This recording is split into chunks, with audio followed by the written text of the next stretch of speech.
Oke, sambil nunggu nih ya, aku mau nyapa dulu nih sama teman-teman sekalian. Gimana? Masih semangat nggak teman-teman? Nah, semoga masih semangat ya. Tenang nih teman-teman, abis ini udahan kok pulang. Canda-bercanda. Oke, sip, langsung kita mulai aja ya berarti. Nah, jadi sebelumnya nih, saya mau tanya nih sama teman-teman. Apakah teman-teman pernah nih ya ngerasain sama yang namanya demam panggung? Nah, pernah nggak nih? Tentunya pernah dong ya. Bahkan banyak public speaker terkenal gitu ya, pasti pernah ngalamin yang namanya demam panggung. Nah, ngomong-ngomong soal demam panggung nih, saya punya cerita nih ya. Jadi dulu waktu kita SD gitu, ada yang namanya membaca bergulir gitu ya. Jadi membaca dari satu bangku ke bangku yang lain gitu.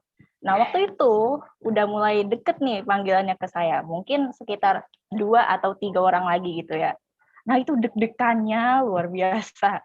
Terus habis gitu, saya juga ngerasain yang namanya kakinya menggigil, tangannya menggigil. Ada satu doang sih yang panas, cuman kayak kepalanya panas gitu ya, nggak bisa dipakai mikir. Oh, relate, bener berarti ya.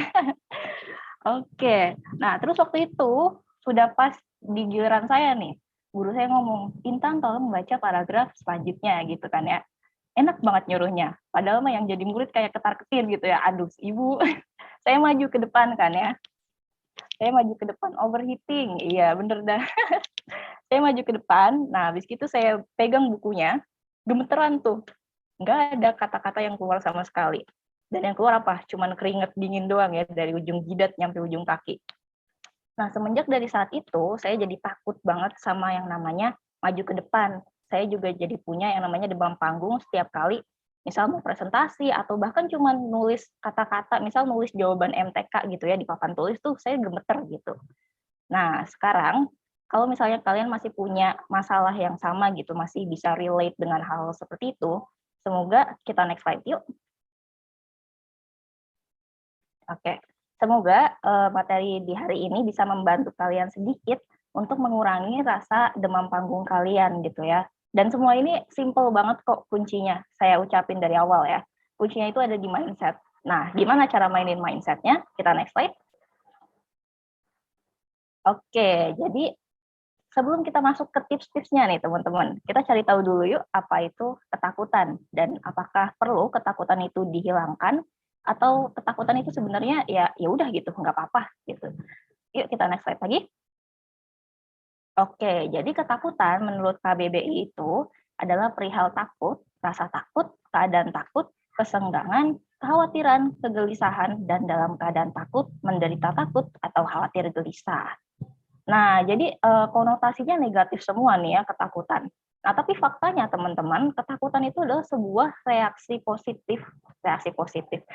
natural dari tubuh kita gitu ya, yang tubuh kita keluarkan apabila kita dihadapkan dengan sesuatu yang tidak tidak biasa gitu ya, atau yang tidak nyata gitu, yang tidak kita ketahui gitu ya. Nah, dalam konteks hari ini, sesuatu yang tidak kita ketahui itu adalah sebuah public speaking, bahwa bagaimana situasinya nanti akan seperti apa. Nah, sekarang saya mau ngadain sedikit survei nih. Kita bisa pakai ya chatnya. Yuk kita next slide. Nah, kalau misalnya kalian bisa relate nih ya dengan hal-hal ini, yaitu adalah hal-hal yang biasanya kita suka pikirkan ya sebelum tampil, mungkin bisa diketik di kolom chat. Atau misalnya kalian juga nggak setuju gitu, ah enggak kok, enggak kayak gitu, itu juga bisa diekspresiin aja ke kolom chat, oke? Jadi benar nggak sih ini 4 hal ini yang biasanya sering kita pikirkan sebelum tampil? Yaitu yang pertama nih, kita tuh paling nggak suka jadi pusat perhatian. Jadi kalau misalnya seluruh mata tuh natap ke kita itu rasanya pengen lompat dari gedung gitu ya, kayak nggak banget gitu. Nah, kenapa kita tuh nggak suka jadi pusat perhatian? Mungkin salah satu aspeknya itu karena kita takut dijudge. Nah, tuh benar nggak? Oh, benar. Ya, terima kasih teman-teman. Oke, yang selanjutnya itu kita takut sama yang namanya lupa materi gitu ya. Misal lagi di tengah-tengah jalan gini ya, lagi nyampein materi gitu, asik ceritanya. Nah, tiba-tiba ada kucing lewat gitu. Itu kan ngalihin banget gitu ya pandangan kita sama fokus kita. Nah, tiba-tiba lupa materi, aduh parah. Nah, terus lanjut lagi nih, kebicaranya terbata-bata, udah jadi pusat perhatian, lupa materi, ntar kalau bicaranya terbata-bata gimana? Oh, berabe nih ya. Oh, bener banget, oke. Nah, terus yang terakhir, kita takut kalau misalnya audiensnya nggak engage sama kita. Apalagi kalau misalnya acaranya offline gitu ya. Kalau misalnya offline terus audiensnya main HP sendiri, wah sedih banget tuh. Nah, berarti bener nih ya, rata-rata keempat hal tersebut itu, sangat, biasanya yang sering kita pikirkan gitu ya sebelum naik ke atas panggung yang bikin kita nervous. Nah, yang bisa kita tarik kesimpulan dari sini tuh apa? Yuk next slide. Oke. Nah, jadi yang bisa kita tarik kesimpulan ternyata semua orang ngalamin kok seperti itu. Semua orang ngalamin yang namanya demam panggung gitu ya. Semua orang ngalamin yang namanya ketakutan berlebih atau overthinking yang negatif gitu ya sebelum kita maju ke atas panggung. Nah, itu artinya kita harus realize gitu ya, menyadari bahwa sebuah ketakutan itu adalah sesuatu yang normal yang memang dikeluarkan dari dalam tubuh kita jika kita dihadapkan dengan sesuatu yang tidak pasti gitu ya. Nah, tapi apa step selanjutnya jika misalnya ketakutan itu sudah keluar gitu? Step selanjutnya itu teman-teman harus ngekontrol ketakutan itu. Jadikan ketakutan atau energi negatif dari ketakutan itu kalian pindahkan ke energi yang lain. Nah, gimana nih caranya? Yuk kita next slide. Nah, saya ada 2 tips nih ya. 2 tips untuk meredamkan demam panggung nih. Jadi yang pertama itu ada pencegahan. Pencegahan ini bisa kalian lakukan dari jauh-jauh hari sebelum hari H. Dan juga yang kedua itu ada penanganannya yang biasanya bisa kalian lakukan di menit-menit sebelum kalian tampil. Yuk kita next slide lagi. Oke, kita masuk ke pencegahan nih ya. Yang pertama, tentunya ada persiapkan materi sematang mungkin. Nah, maksudnya apa? Maksudnya kalau bisa nih ya, idealnya nih ya, kalian tuh jangan bikin materi sistemnya kebut semalam. Oh, ini kayak dosa umum banget nih ya. Asli nih. Kalau misalnya apalagi presentasi di kelas gitu ya, udahlah ntar ntar malam juga jadi, gitu kan ya. Nah, tapi kalau misalnya bisa, kalian tuh bikin materi dari jauh-jauh hari, sehingga materi kalian itu selain yang pertama berbobot atau bermanfaat, yang kedua itu juga materi yang bisa kalian mengerti gitu nantinya. Dan juga kalian bisa atur estetiknya nih, asik, estetik. Nah, terus selanjutnya kita pindah ke memahami materi yang sudah kalian persiapkan. Nah, kalau misalnya kalian sudah mempersiapkan materi, tapi kalian cuma nanti ngebaca doang atau ngehafalin doang, itu sayang banget teman-teman. Ibaratnya tuh kalian udah setengah jalan, udah mau nyampe goal gitu ya, tapi akhirnya materinya cuma dibaca. Nah, itu nanti akan ngebebani kalian di stage-nya gitu. Nah, salah satu negatifnya yang dibaca itu biasanya nanti kalian lupa lines. Lines-nya tuh, aduh tadi nyampe mana, skripnya nyampe mana, belibet nanti kata-katanya. Tapi kalau misalnya kalian sudah memahami gitu ya, kalaupun kalian lupa dengan materinya, dengan kalian ngelihat ke PPT kalian itu biasanya langsung tek tek tek gitu. Habis ini ke sini, habis ini ke sini, habis ini ke sini gitu. Jadi kalau bisa dipahami materinya. Dan kalau 2 pencegahan ini kalian maksimalkan gitu ya, teman-teman, itu dijamin pasti bakal mengurangi nervous kalian saat sebelum maju ke stage gitu ya. Jadi PR kalian jika sudah melakukan pencegahan ini, yaitu hanya tinggal menangani nervousnya saat sebelum masuk ke panggung. Oke, kita next slide lagi yuk. Nah, sekarang kita masuk ke penanganannya, yaitu yang biasanya terjadi di sebelum detik-detik sebelum kita maju ke panggung nih. Yang tadi saya mention sebelumnya, yang kakinya dingin, tangannya dingin, kepala doang panas, jantung deg-degannya nggak karu-karuan itu ya, yang itu. Nah, bagaimana caranya? Yaitu kita dengan mengatur mindset. Ada dua tipsnya cara ngatur mindset kalian. Jadi yang pertama, sebelum kalian maju ke panggung, kalian tuh harus menyadari bahwa ada kepercayaan dari pendengar kalian bahwa kalian itu adalah seorang expert, bahwa kalian itu pasti bisa ngebawain materi dengan lancar, regardless siapapun audiensnya, mau itu dosen atau itu siswa biasa, pasti mereka punya kepercayaan bahwa kalian bisa ngedeliver pematerian kalian dengan lancar gitu ya. Nah, kalau misalnya kalian udah punya mindset seperti itu, jadi seketika misalnya di panggung kalian lupa atau kalian belibet bagaimana, itu biasanya kalian akan move on gitu dari situ dan kalian nggak punya ekspektasi terlalu tinggi dari diri kalian. Jadi kalau misalnya kalian salah ya keep going aja gitu. Nggak ada yang tahu kok naskah kalian kayak apa. Nggak ada yang tahu kok misalnya kalian salah, ya nggak? Nah, terus Yang kedua nih, yaitu mengubah ketakutan ke excitement. Wah, maksudnya apa nih? Nah, jadi ingat kan ya dulu yang di awal tadi saya mention, saya tuh sangat takut sama yang namanya public speaking gitu ya, demam panggung terus. Nah, tapi saya belajar gitu ya dari guru saya untuk mengubah ketakutan tersebut ke excitement. Nah, gimana caranya? Nah, jadi kalau ketakutan itu ternyata sama loh teman-teman, punya indikasi-indikasi yang sama saat kita excited gitu. Nah, maksudnya apa? Saat ketakutan kita kan deg-degan ya, deg-degan yang terus kita juga kakinya dingin, tangannya dingin gitu kan ya, dan itu sama gitu simptomnya seperti excited. Nah, jadi setiap kita deg-degan gitu ya sebelum kita maju ke panggung, coba pelan-pelan teman-teman praktekin ya, pelan-pelan praktekin bahwa wah saya deg-degan, berarti saya excited nih mau maju ke panggung. Itu emang terdengar kayak emang bisa ya. Tapi coba deh, coba sekali-kali. Kita coba pelan-pelan, tapi lama-lama emang bener teman-teman bisa kita tuh bisa mengalokasikan energi buruk di saat kita ketakutan menjadi excited, jadi energi positif gitu. Nah, jadi setelah kalian maju ke depan ya, yang tadinya gemeter, itu energinya langsung buang aja gitu ya ke stage dengan cara bicara yang lantang.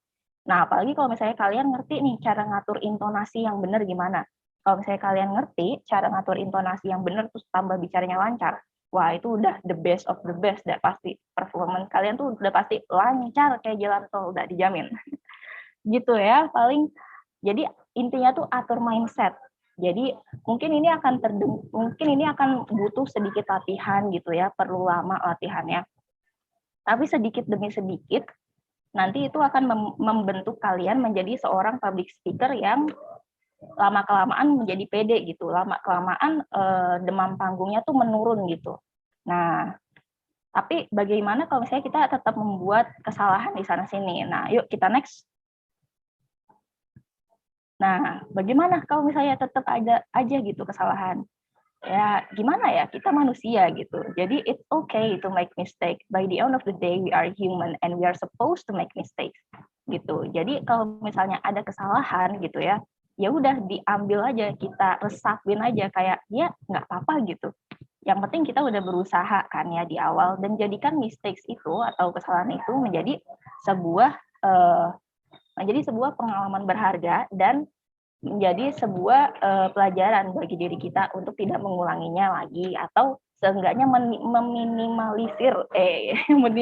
meminimalisir kesalahan yang akan ada. Nah, saya akan tutup nih ya dengan quotes mungkin. Kita next slide. Nah, ini salah satu quotes dari painter kesayangan saya gitu ya. Saya sangat nge-role model dia. Ada yang tahu Bob Ross mungkin? Nah, jadi beliau suka bilang, we don't make mistakes, just have a little accident. Nah, jadi kalau misalnya udah punya mindset ini gitu ya, misalnya di akhir kita salah nanti, ya udah gitu, legowo aja karena memang kodratnya manusia seperti itu.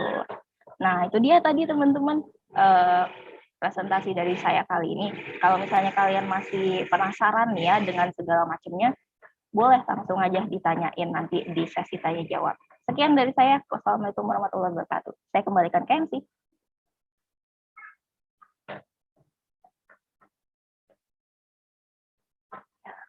Oke, luar biasa pemateriannya. Ikeplos, itu adalah pembicara terakhir. Nah, kan ini terakhir. Ayo teman-teman, bertanya. Ayo bertanya. Dipersilakan, masih banyak waktu. Iya, boleh dah. Nanya apa aja dah. Uh, Sarapan apa, Kak? Enggak gitu ya. raise hand. Ya, itu. Oke, ini ada bertanya. Saya bacakan, izin bertanya. Misalnya secara sepihak dan mendadak, dosen mengurangi jatah waktu yang cukup banyak, padahal presentasi sudah saya susun untuk durasi yang seharusnya pas. Kalau saya mungkin timbul rasa panik dan jadi ngeblank, padahal kita sudah berpikir secara matang mengenai runtutan yang akan kita sampaikan, jika mendapatkan masalah semacam ini, menurut Kak Intan, bagaimana sebaiknya sikap kita? Apakah ada metode tertentu untuk memilah-milah atau meringkas materinya dalam waktu sangat singkat? Oke, kalau gitu mungkin bisa dijawab langsung. Iya. Wah, bagus banget ya materinya. Nih dari pengalaman apa bagaimana nih Muhammad Ersyad nih? Iya, dia. Jadi udah disiapin gitu ya, udah disiapin semantap mungkin gitu ya, kita pas-pasin, ternyata nggak cukup gitu ya, waktunya dikurangin gitu. Mungkin salah komunikasi gitu ya, mungkin. Nah, itu juga pernah tuh terjadi. Jadi kalau misalnya hal-hal yang seperti itu ya, di luar kendali kita gitu, mungkin yang bisa kita cut down itu biasanya kalau misalnya kamu, kalau misalnya si Ersyad ini punya di dalam materinya itu misal ada story gitu, mungkin bisa di-cut di daerah story-nya gitu. Jadi di cut-cut-nya itu yang bagian-bagian yang not really related to your presentation gitu ya. Jadi kalau misalnya iya sih mungkin itu, ngeringkas materinya itu dalam waktu yang sangat singkat itu mungkin seperti itu. Jadi yang di-cut itu yang memang yang nggak terlalu related gitu. Jadi kamu utamain materi-materi yang memang kamu kuasai juga gitu ya. Jadi kalau misalnya ada bukan paragraf, ada bagian yang panjang dan kamu kurang mengerti gitu ya, kan pasti ada tuh ya, kalau misalnya presentasi itu ada bagian-bagian yang kita suka, yang pengen kita share gitu ya. Nah, itu yang dikedepankan gitu. Kalau misalnya kamu ada yang kayak, wah ini sebenarnya saya kurang pede nih ya ngebawain bagian ini, misal kurang pede ngebawain bagian materi nomor 2 gitu. Nah, itu di cut down di situ aja. Mungkin saran saya seperti itu ya. Tapi kalau misalnya nggak sempat nge-cut down juga, ya mau bagaimana lagi, kamu tetap berani aja maju ke depan, dan seberhentinya kamu di mana terima aja, karena memang ya namanya salah komunikasi is okay, itu jadi pelajaran buat kedepannya untuk mungkin lebih berkomunikasi lagi atau ya bagaimana gitu. Seperti itu mungkin. Ersyad, apakah sudah terjawab? Oke, ya terima kasih juga pertanyaannya. Oke, mantap sekali jawabannya. Oke, dengan itu ada hal lagi yang ingin bertanya? Kayaknya udah paham semua ya.